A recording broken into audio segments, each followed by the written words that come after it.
They called me a charity case. That phrase, spat like venom, echoed in my head the day I'd $5 million first he would know me from. Not my so-called friends.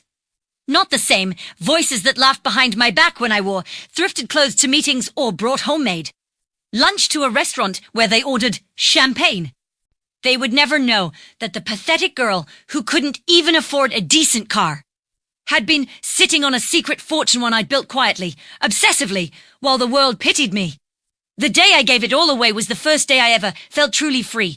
But freedom, I learned, always comes with a cost. It started 10 years earlier, long before anyone knew my name. Back then, I was just at a small marketing firm in Boston, answering phones, managing calendars, and pretending that being invisible was a kind of safety. My boss, Raymond Hawley, was the kind of man who made you feel small just by breathing near him. He had this way of talking that turned even compliments into insults. You're sharper. Tant you look.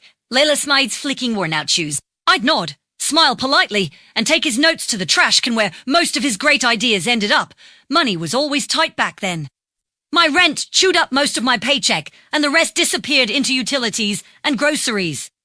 But I had one habit that kept me sane. Numbers. Late at night, I'd sit by the glow of my old laptop, analyzing market trends, watching the rise and fall of tiny companies that most people never noticed. I didn't have money to invest then, but I built models, predictions, simulations.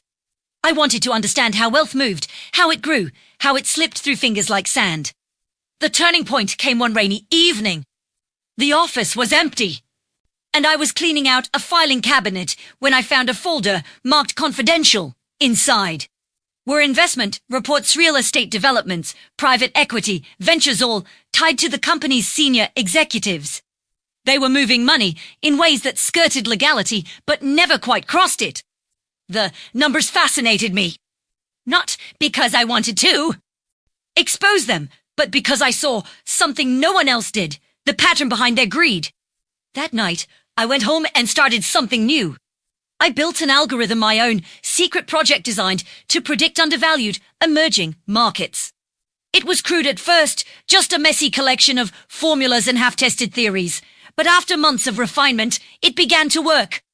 Premier Openeda. Small brokerage account under an alias, and started with $500 scraped from my emergency savings. Within 2 years, that $500 became $42,000. Within 5, it became to $0.3 million. Nonkany. Not even Rachel, my roommate and best friend, who often slipped 20s into my purse, pretending I'd dropped them. You never catch a break, Leela, she'd say, smiling sadly. Ik sentais des logites. Off, letting her believe I was barely scraping by. Maybe I liked it that way. Maybe I wanted to see who cared when they thought I had nothing, but secrets have gravity. They pull at you, twist your relationships until they warp. When my mother got sick, I paid her medical bills anonymously. When my younger brother, Evan, begged for a loan, I told him I didn't have it just to see what he'd say. He didn't thank me when I later sent an anonymous donation to clear his debts. He just kept complaining that life was unfair.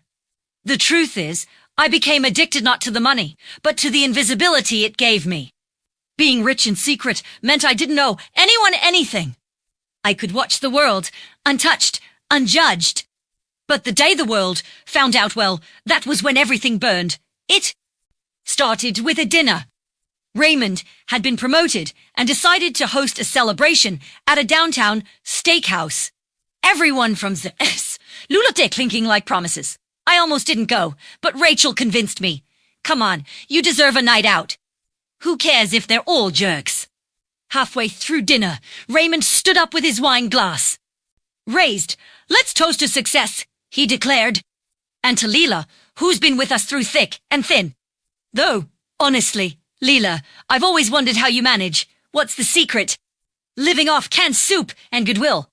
Laughter erupted around the table. Even Rachel looked away. The words hit harder than I expected. Première smiled. Nodding as if it didn't matter, but something inside me cracked. I went home early that night, took off my shoes, and stared at my reflection in the window. A charity case, I whispered to the empty room. That's what they think I am. By morning, I had made my decision. I logged into my accounts, liquidated my assets, and transferred every last. Sent $5 million to 12 different charities. I didn't want recognition. I didn't want a plaque or my name on a building. I wanted silence. Clean, beautiful silence. The first headline appeared 2 days later. Asterisk asterisk anonymous donor gives $5 million to local charities asterisk asterisk. At work, everyone was buzzing. Who the hell has that kind of money? Maybe it's some tech guy trying to clean his conscience. Could be a scam. Rachel nudged me with a grin. What if it was you? Huh? She joked. I laughed, maybe too hard. Yeah, right, I said, sipping my coffee. Me, the charity case. But secrets don't stay buried forever. A week later, Raymond called me into his office, face pale, eyes sharp. Leela, we need to talk. There's been chatter. Someone traced one of the donation accounts back to this firm. Care to explain? For the first time in my life, I didn't feel fear. Just calm. I smiled and said, maybe it's better if you tell me, Raymond. You've always been good with stories. That was the moment everything changed. I didn't know it yet, but the chain reaction I'd started would tear apart, not just my life, but the lives of everyone who'd ever underestimated me. And deep down, I wasn't sure if I wanted to stop it. He slammed the office door behind him, the echo bouncing off the glass walls like a warning. Don't play games with me, Leela, he hissed. This isn't a joke. Our firm is under review by the Financial Ethics Board.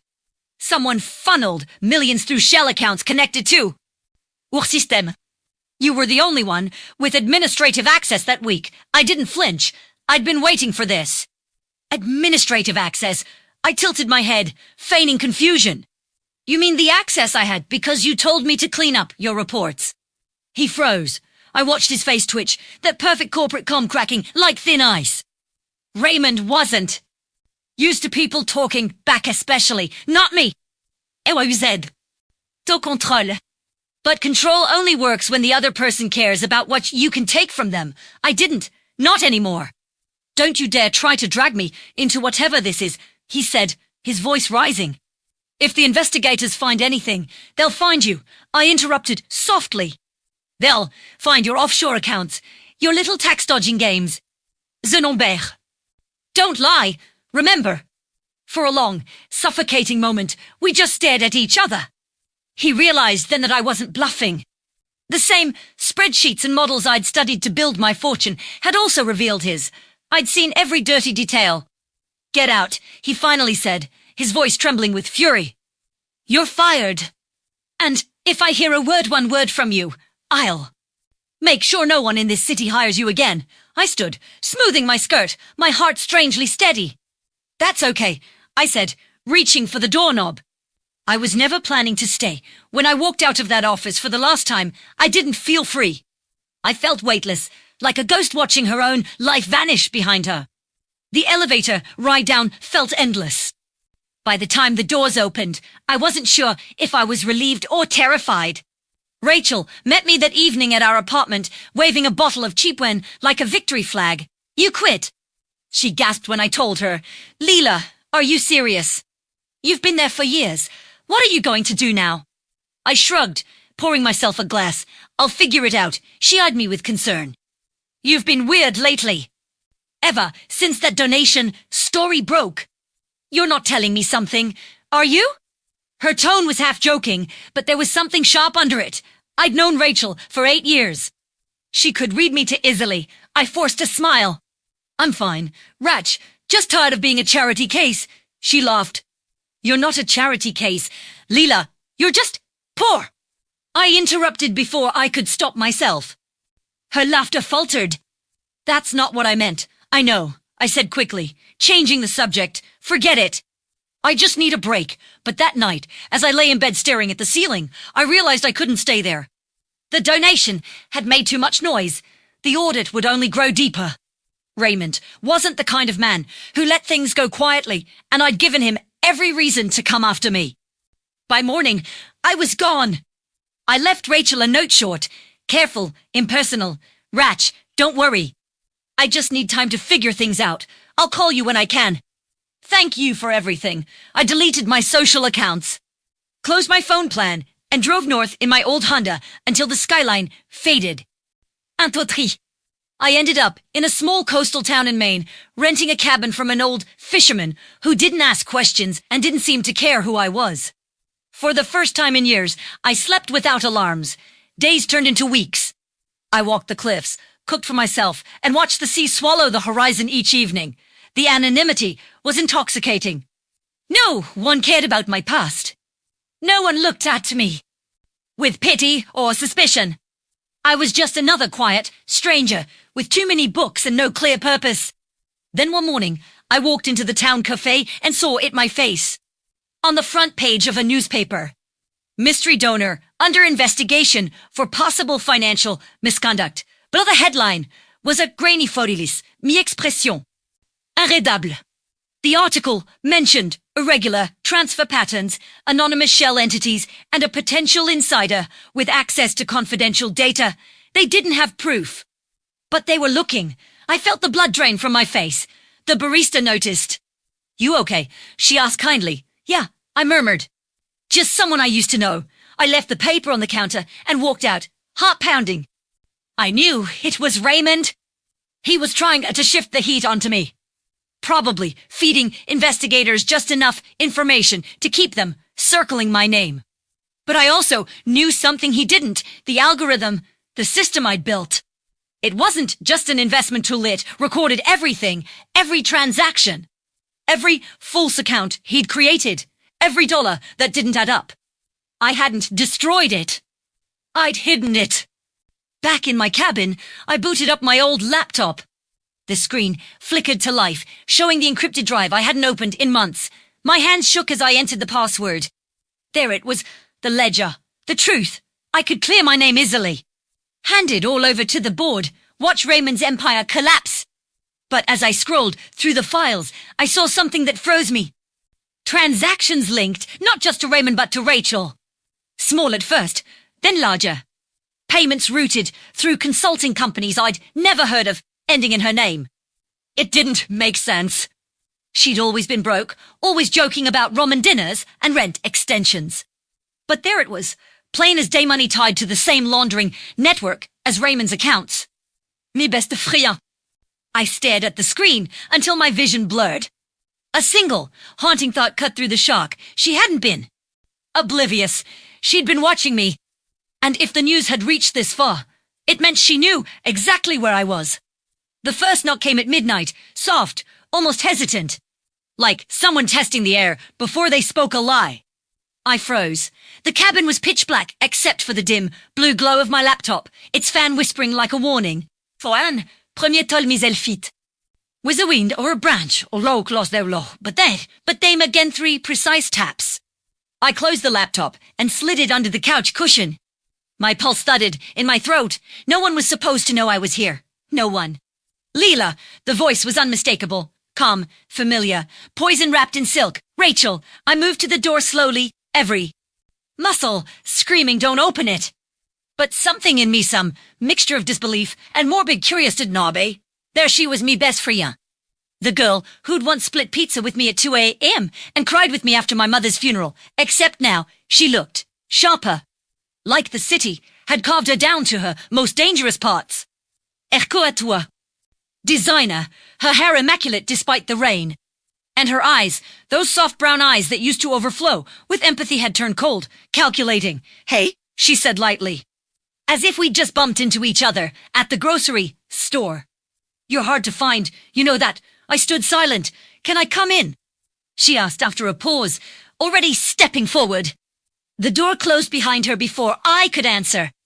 She looked around the cabin, smirking at the worn furniture, the stack of books by the window, the kettle on the stove. Still living like a college kid, she murmured. Guess some things never change. I leaned against the wall. How did you find me, Rachel? She turned, that smile widening. You left a trail. Babe, you always do. VPNs, fake accounts, encrypted emails, cute. But you used the same metadata tag you built for your algorithm. The same one you taught me about years ago. I felt a chill crawl up my spine. You've been tracking me, protecting you, she corrected smoothly. At least at first, my fists tightened. At first. She walked to the window, staring out at the crashing waves. When the investigation started, Raymond panicked. I wanted someone to take the fall.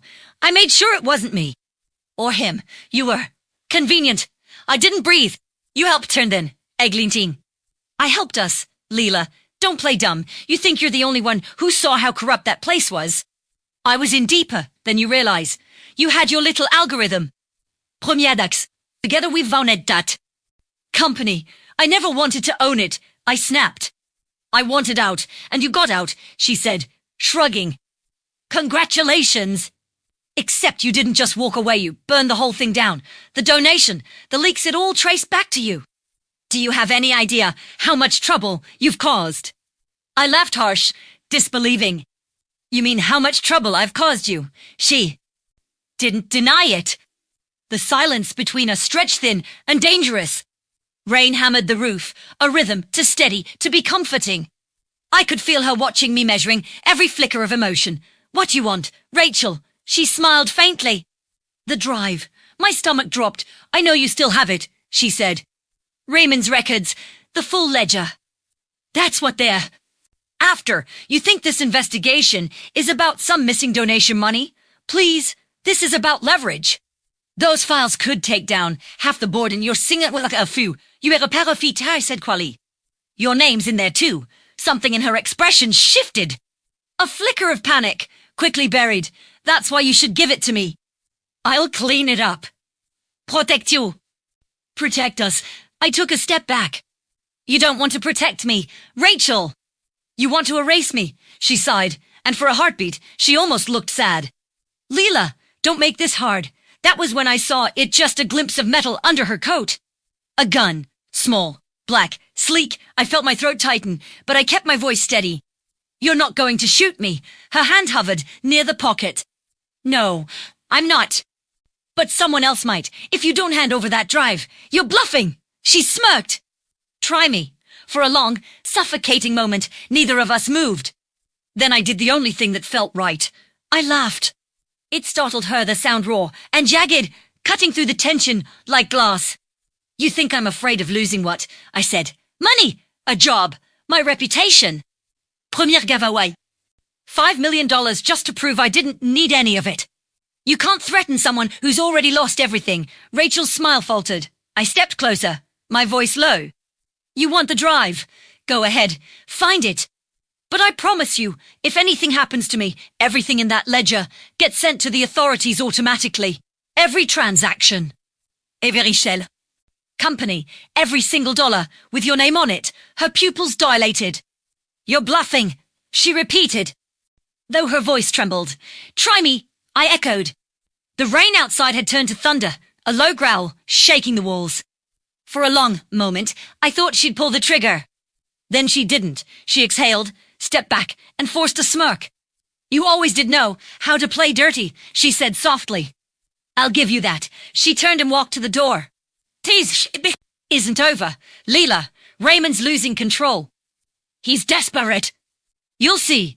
The door shut behind her with a quiet click, leaving only the sound of the storm and my heartbeat. I waited 10 minutes before moving. Then I grabbed the laptop, plugged in a flash drive, and began copying the encrypted files. My hands were shaking so badly I could barely type. Time the transfer completed. Dawn was breaking. Pale light seeped through the curtains, painting the room in cold gold. I tilde adressidi torsko astin cronid in my bag. If I couldn't disappear quietly, then I'd burn every secret on my way out. But as I stepped outside, the morning air heavy with salt and rain, I saw something that made me freeze. A car. Parked across the dirt road, black, idling. Someone was waiting. And I knew, with the kind of certainty that only comes from fear, Rachel wasn't alone anymore. I stood motionless on the porch, the damp morning air pressing against my skin like a second heartbeat. The car didn't move. Its tinted windows gleamed black under the mist, silent and still, the kind of stillness that only comes from someone watching. I could taste the salt from the sea mixing with adrenaline. Every instinct screamed *, run *, but I forced myself to breathe. Running meant panic. Panic meant mistakes, and mistakes were what people like Raymond counted on. I stepped back into the cabin, closing the door quietly. Amimara said Rachel least at first. That car hadn't been here when she arrived, which meant someone else had followed her asterisk. Either she brought them, or they brought themselves. I drew the curtain just enough to see. A faint silhouette shifted inside the vehicle, someone tall, broad-shouldered, wearing a dark coat. Then, slowly, the driver's door opened. A man stepped out. He wasn't Raymond. Too young, too composed. But the way he scanned the surroundings told me exactly what he was, someone sent to asterisk collect asterisk. The man looked toward the cabin, then up the winding road. He had a small earpiece glinting against his neck. He spoke into it briefly, then nodded. They were talking about me. I didn't have time. I grabbed my backpack flash. Drive, cash, a prepaid phone, a half-eaten granola bar, and shoved everything inside. The envelope, for asterisk the Boston Chronicle asterisk, went into my coat. If I couldn't send it now, I'd find another way.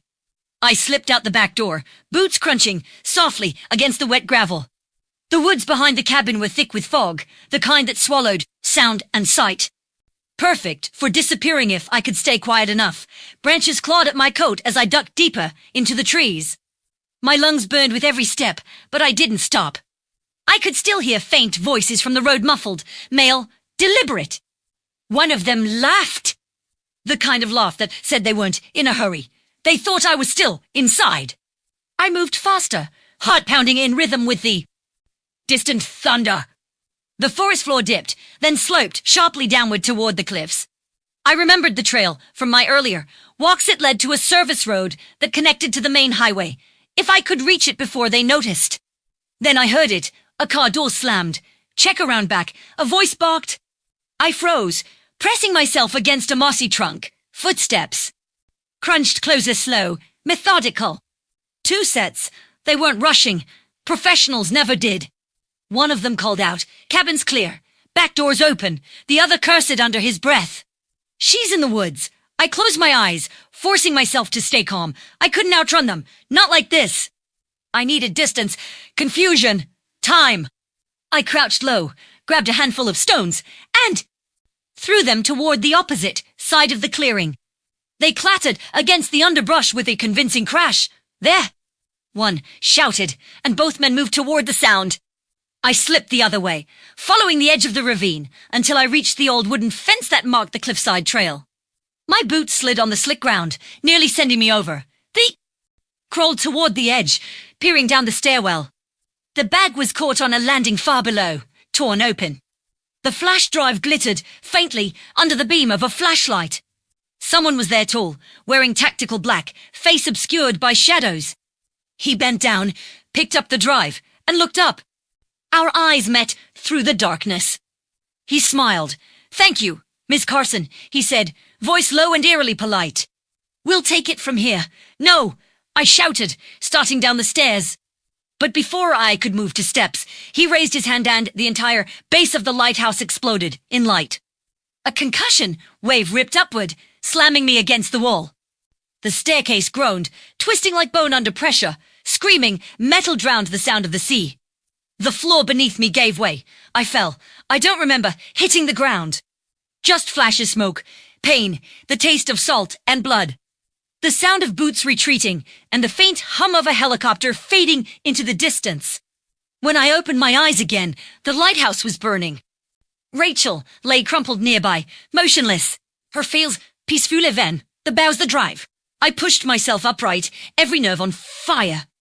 The air was thick with smoke and salt. My vision blurred, but I could still see the open doorway out. I crawled toward it, dragging myself through debris and ash. Outside, dawn had broken. The fog had lifted, revealing a world too bright, too cruel. I stumbled down the cliffside path, collapsing against the rocks at the bottom. The sea hissed around me, cold foam licking at my shoes. Somewhere behind me, the lighthouse groaned one last time and collapsed into itself, swallowed by flame.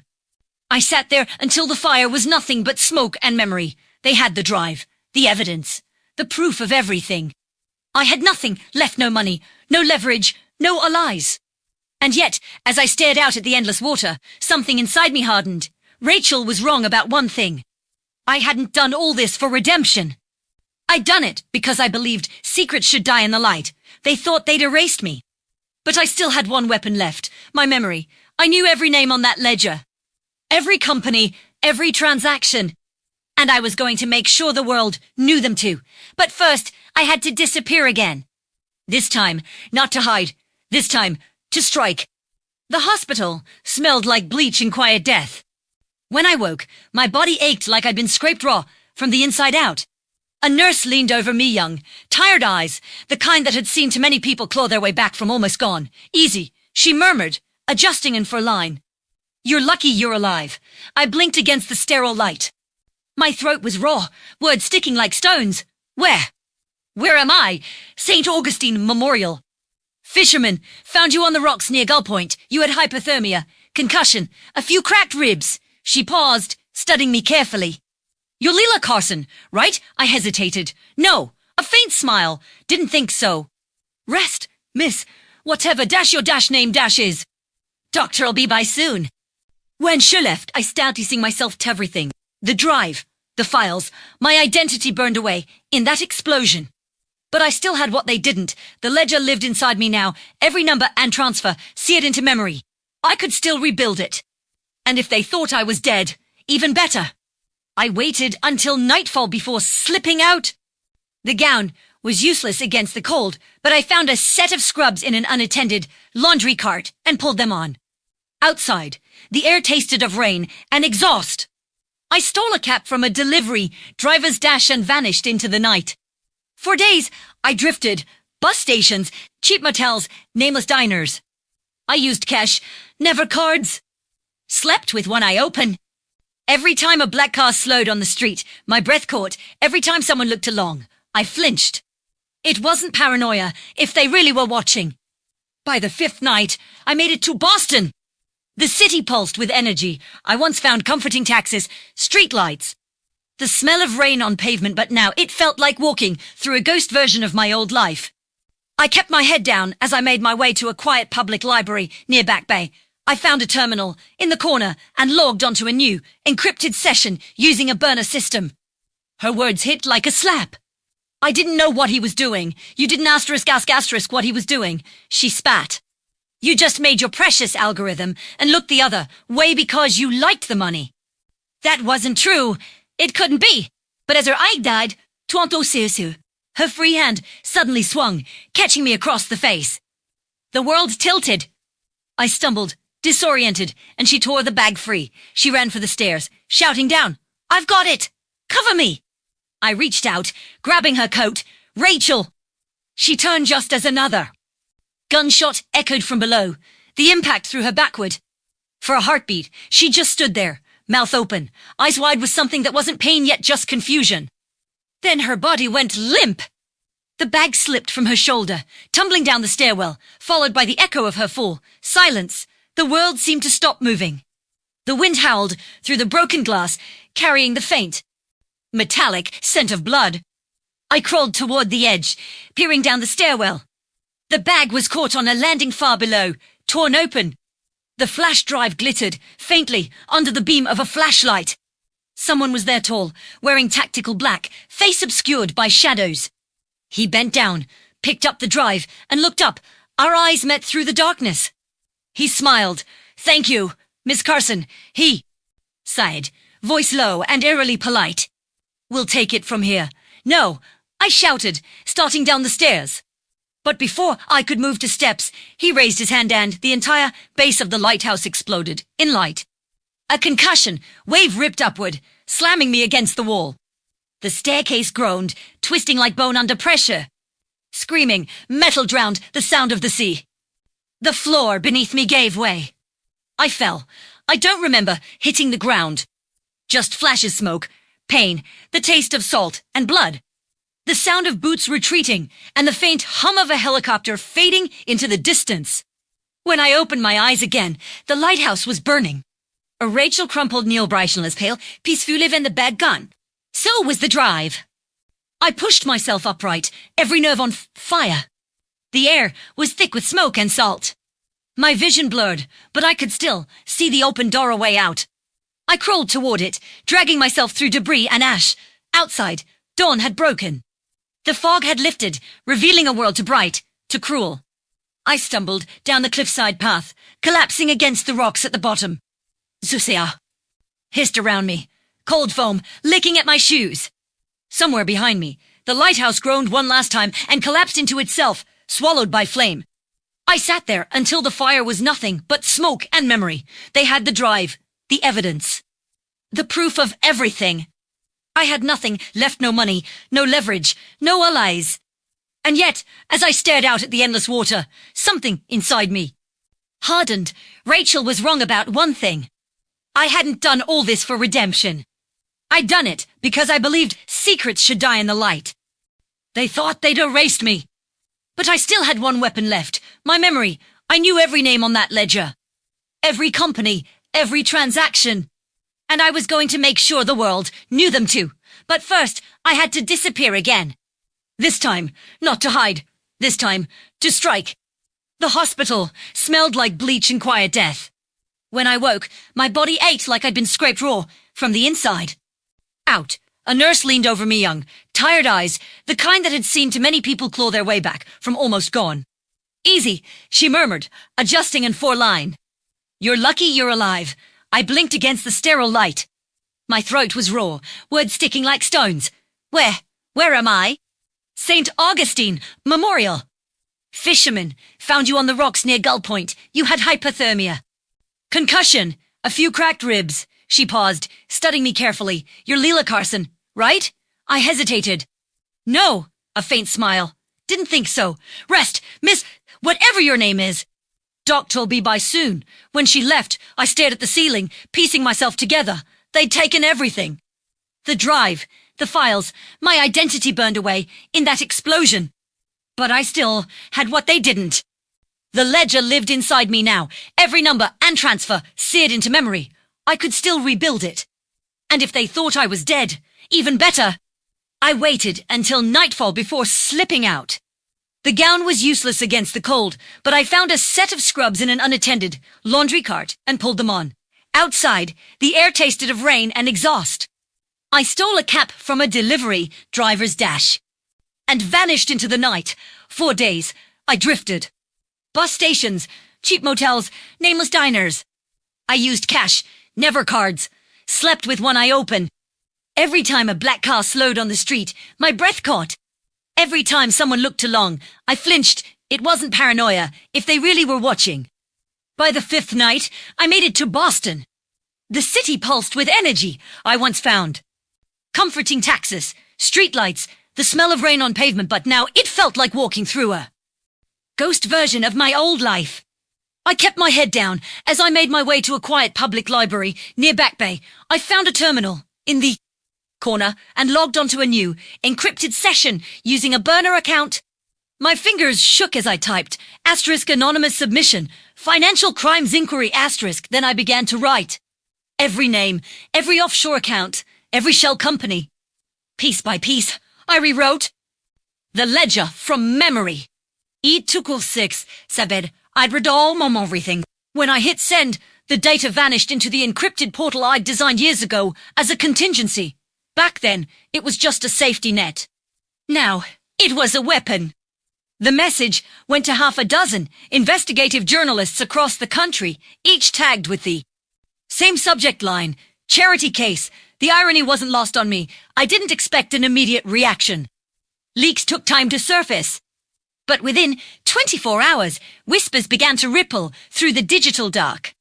Forums buzzed with rumors of a massive financial conspiracy linking corporate executives, politicians, and charitable foundations. Then came the headlines. Anonymous data dump exposes. Multi-million-dollar fraud ring. Charities tied to money laundering investigation. Financial. Firm under fire, executives missing. I watched it all unfold from a motel room. A chipped mug of coffee trembling in my hand. Raymond. Hale's photo appeared on every screen, his smirk, replaced by the flat stare of a man cornered. Asher de vanished. The night before, federal agents raided his offices. No one knew where he'd gone, but Rachel, She was gone, too. No obituary, no report, just silence. Part of me hoped she'd survived. The other part knew better. By the end of the week, the story exploded globally. Invasions launched. Acid frozen. Reputation should have felt triumph. Instead, première fait le tonneau. Because the truth is, justice doesn't feel like victory when you've lost everything to reach it. One night, as I sat in the dark watching the news loop another expose, my burner phone buzzed. An unknown number. I hesitated, then answered. Leela Carson, a deep voice said. You've been busy. My breath caught. Who is this? Someone who appreciates your work, the man replied. You made powerful enemies. But you also made a few quiet friends. What do you want? He chuckled softly. To give you a choice. A pause. You can keep running. Disappear. Let the world forget your name. Or you can help us finish what you started. I swallowed. Who's us? People who believe in balance, he said. People who think the system you exposed wasn't the disease, just a symptom. You want to change the world, Ms. Carson? Here's your chance. His voice was calm, deliberate, to smooth. Why me? I asked. Because you've already proven you don't care about money. C'est simple. That makes you dangerous. And useful. Click. The line went dead. I sat there for a long time, the hum of the TV fading behind me. Outside, rain streaked the windows like veins of mercury. Somewhere below, the city kept moving, unaware that its underbelly had just been torn open. I could vanish again. Find another coastal town, change my name, start over. But deep down, I knew I was done. I looked out at the skyline cold, glittering, merciless, and whispered to no one, you wanted a charity case. Fine, I'll make the whole world one. I opened the laptop, wiped my old files, and began coding something new. Not an algorithm, this time a map. A network tracker that could trace the ripples of corruption as they moved through systems like blood through veins. It would take months, years, maybe. But it would work, and when it was done, I wouldn't be a ghost anymore. I'd be a reckoning. The first entry in my new system was a name I swore I'd never type again, Raymond Holley. I watched the letters blink against the screen. My fingers hovering, just long enough to feel the weight of it. Then I hit enter. The code unfolded. Lines of digital veins spreading outward across the network. I'd spent weeks refining it, a hybrid of my old prediction algorithm and the financial pattern matching engine I used to build my fortune, except this time it wasn't looking for profit. It was looking for rot. Rot hid in repetition. The same shell companies, the same offshore accounts, the same transfer timings. The same parasites feeding off charity and goodwill. The system found the first trail within minutes. A Luxembourg holding company familiar connected to a foundation in Singapore, which linked back to an anonymous donor network based in Zurich. It was the same architecture Raymond used, only this one was cleaner, older, deeper. I felt a cold thrill rise through me. Whoever this was, they hadn't just survived the exposure. They'd adapted. I leaned back in the creaky motel chair, the glow of the laptop painting the walls pale blue. The rain outside had turned to snow, soft and soundless. It was late, maybe 2 in the morning, but exhaustion was a luxury I couldn't afford anymore. Somewhere out there, someone knew I was alive. That guy's balance man hadn't been random. He knew too much. And if he was right, I just kicked open a door to something bigger than I'd ever imagined. I saved the data, encrypted the file, and packed up my things. I couldn't stay in one place anymore. The noise was building. Anonymous threads on dark web forums were already speculating about the charity ghost, the insider, who'd leaked the files. Some claimed I was dead. Some said I'd been captured. One user posted a blurry photo from a highway, security camera figure in a grey coat walking north through the snow. The caption read, asterisk, she's still moving. Asterisk, I deleted it, but the damage was done. Someone was looking. By the next night, I was on a Greyhound, heading toward Montreal. The bus rattled through. Darkness, half empty except for a few restless travelers and a man in a suit asleep 2 rows ahead. I watched the reflection of the road flicker through the window, my mind replaying Rachel's final words in the lighthouse. Asterisk, you think you're the good one here. Asterisk, the question haunted me. Every time I traced another dirty trail of money, I saw my own fingerprints. buried somewhere in its origin. Raymond's empire had funded everything I once touched: the office, my salary, the very algorithm I used to grow, my secret fortune. I'd told myself I'd earned it, that I was separate. But I wasn't. Maybe none of us were. The bus jerked suddenly as we hit a pothole. Ashmal. Of silence, I realized something terrible. Equilibrium wasn't one organization. It was a war. And I was standing between both sides. The lobby became a vacuum. Every molecule of air seemed to vanish, replaced by tension so thick it could have snapped under a whisper. Raymond's smile faltered first. He didn't move, didn't even blink asterisk, but his fingers twitched. Once, like a man suppressing instinct. The man from the lighthouse dark coat, scar down his jaw, eyes like precision, kept the gun steady on him. "Hello again, Miss Carson," he said without looking at me. His voice was steady, the same unhurried calm I'd heard before the explosion. "You've been busy." My throat went dry. "You tried to kill me." "No," he said evenly. "Eee." "Tried to kill the data." Raymond snorted, the sound sharp as breaking glass. "You failed, spectacularly, it seems." The man's gaze shifted just slightly toward him. "And yet, here you are still drawing breath." "Which means I failed in more ways than one." Raymond raised an eyebrow. "If you were sent to finish me, you would have done it already." The man didn't reply. "Es émotionned." Subtly, toward the security guards. "Tell your men to leave." "Or what?" Raymond asked, amused. "Or I tell Leela, who really signed off on the first transfer." For the first time, Raymond flinched. The receptionist froze mid-step. Even the guards hesitated, uncertain now, glancing toward their boss for direction. Raymond's lips parted as if to argue, but then, slowly, he lifted a hand.